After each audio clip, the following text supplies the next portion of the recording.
Terima kasih masih bersama kami. Pemirsa, pemerintah tengah mengajukan usulan anggaran penyertaan modal negara sebesar 58,88 triliun rupiah yang akan dikucurkan kepada badan usaha milik negara pada tahun 2022. Anggaran tambahan PMN yang diajukan sebesar 20,48 triliun rupiah antara lain dikucurkan pada PT Hutama Karya Persero 7,8 triliun rupiah.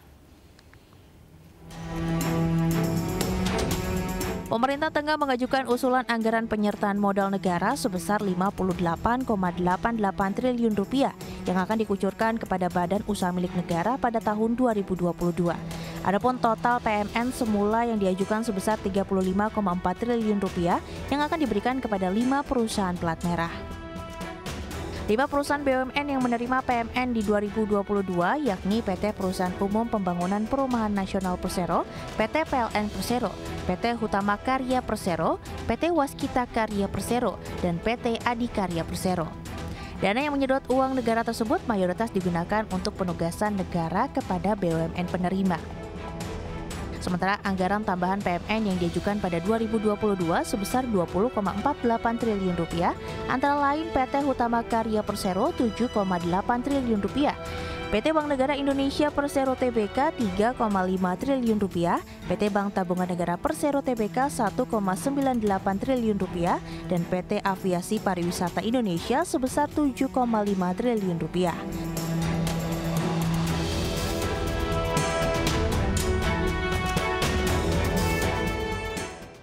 Pemirsa, Kementerian Badan Usaha milik negara mengakui potensi perusahaan plat merah untuk naik kelas ke level global semakin terbuka lebar. Meski demikian, ada sejumlah persyaratan yang harus dimiliki BUMN untuk maju dan meningkatkan daya saing. Kementerian Badan Usaha milik negara mengakui potensi perusahaan plat merah di Indonesia untuk naik kelas ke level global semakin terbuka lebar. Terlebih, segudang pencapaian telah berhasil ditorehkan perusahaan-perusahaan BUMN di tanah air. Meski demikian, untuk bersaing di kancah global, BUMN harus bisa memenuhi prasyarat untuk maju dan meningkatkan daya saing. BUMN harus bisa merespon revolusi industri 4.0 era disrupsi teknologi dan mempelajari model bisnis baru dari situasi ekonomi di tengah pandemi COVID-19. Menteri BUMN Erick Thohir mengakui saat ini program restrukturisasi BUMN telah berhasil membuat BUMN semakin efisien dan efektif dalam menjalankan bisnisnya. Dan sama juga Bapak, restrukturisasi model bisnis supaya kita fokus ke core-nya tapi bisa terus menjadi excellence dan bersaing. Seperti yang kita lakukan sekarang, contoh di rumah sakit yang tadinya tersebar di bawah PTPN, Pertamina, Pelindo, sekarang menjadi satu grup rumah sakit sendiri yang jumlahnya 70, bahkan menjadi rumah sakit terbesar di Indonesia dalam segi jumlah tempat tidur yang tadinya rugi menjadi untung. Kementerian mencatat kinerja seluruh BUMN di semester pertama tahun ini lebih baik dibandingkan periode yang sama tahun lalu. Hal itu ditunjukkan kenaikan laba bersih yang mencapai 356% dibandingkan dengan semester pertama tahun 2020. Sementara pendapatan BUMN di semester pertama tahun ini meningkat 96,5 triliun rupiah dibandingkan dengan periode yang sama di tahun 2020.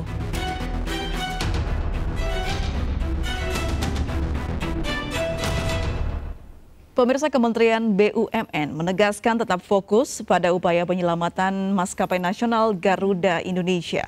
Opsi memakai maskapai Pelita Air untuk menggantikan Garuda masih dikesampingkan.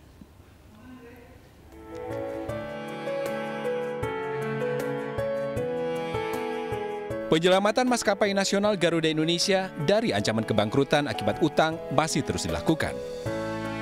Kementerian BUMN menegaskan pihaknya masih berupaya melakukan negosiasi ulang dengan para lessor terkait piutang Garuda Indonesia yang nilainya mencapai 70 triliun rupiah. Dengan cara bernegosiasi tersebut, Garuda Indonesia diyakini akan tetap hidup tanpa disuntik penyertaan modal negara.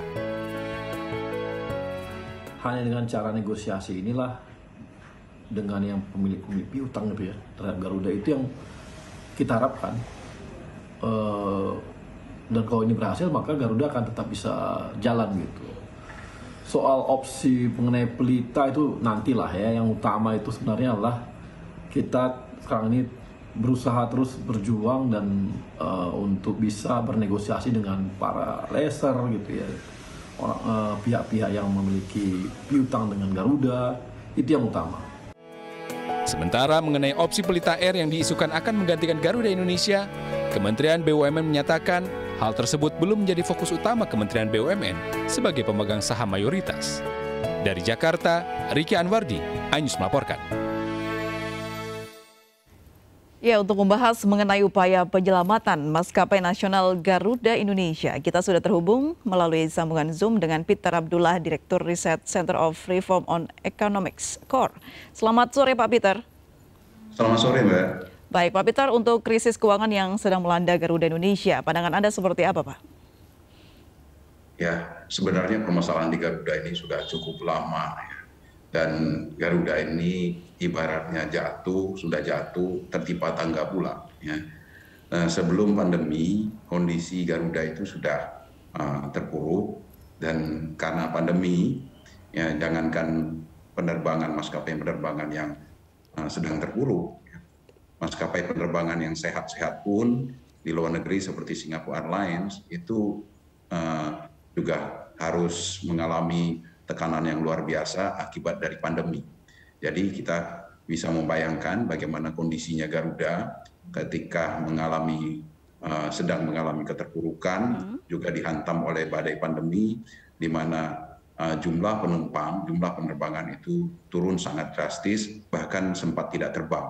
Oleh karena itu, saya kira permasalahan yang ada di Garuda sekarang ini memang harus dilakukan secara khusus, ya, karena memang kondisi di Garuda benar-benar saya kira membutuhkan perhatian yang sangat serius.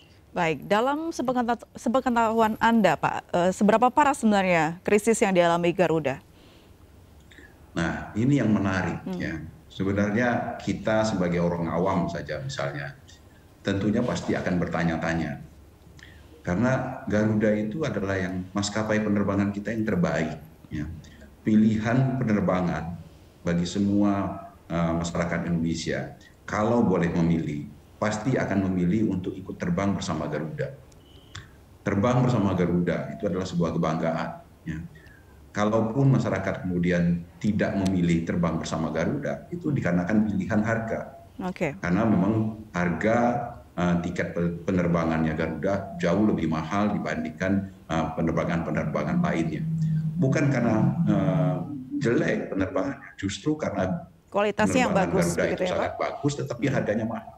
Nah, pertanyaannya kemudian bagaimana mungkin penerbangan yang begitu baik, maskapai yang begitu baik, ya, harganya begitu mahal, tetapi kemudian terpuruk. Nah, persoalan yang muncul ya, jadi adalah Garuda ini bukan persoalan di operasional penerbangannya, tetapi lebih dikarenakan salah urus, salah manajemen terkait dengan keuangannya. Terbebani oleh beban hutang yang begitu besar, yang diawali oleh kesalahan perencanaan pengelolaan keuangan. Termasuk juga persoalan-persoalan yang tanda kutip. Jadi ada histori manajemen keuangan yang kurang baik di masa lalu, begitu ya Pak? Itu cukup panjang. Ya. Persoalan itu sudah terjadi sudah cukup panjang, yang kalau kita rujuk ternyata diikuti juga dengan kasus-kasus skandal korupsi yang melanda di penerbangan ini. Artinya kalau seandainya persoalan keuangan ini bisa diselesaikan, Garuda ini sangat mungkin untuk kembali terbang tinggi, menjadi kebanggaan kita bersama.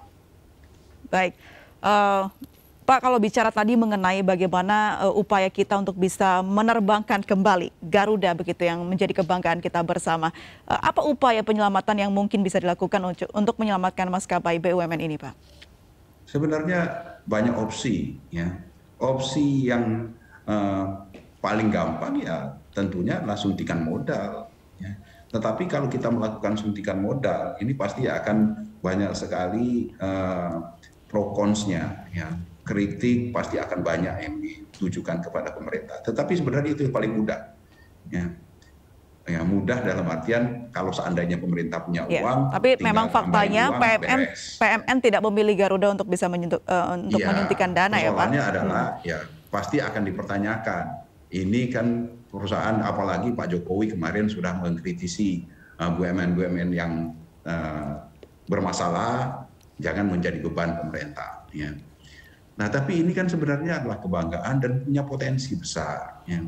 Oleh karena itu, kalaupun tidak dari sisi kucuran dana dari pemerintah, saya kira masih ada opsi yang seperti tadi yang sudah disampaikan oleh staf ahlinya Kementerian BUMN, bisa dilakukan negosiasi dengan, karena persoalannya kan ini berawal dari persoalan utang, beban utang yang terlalu besar.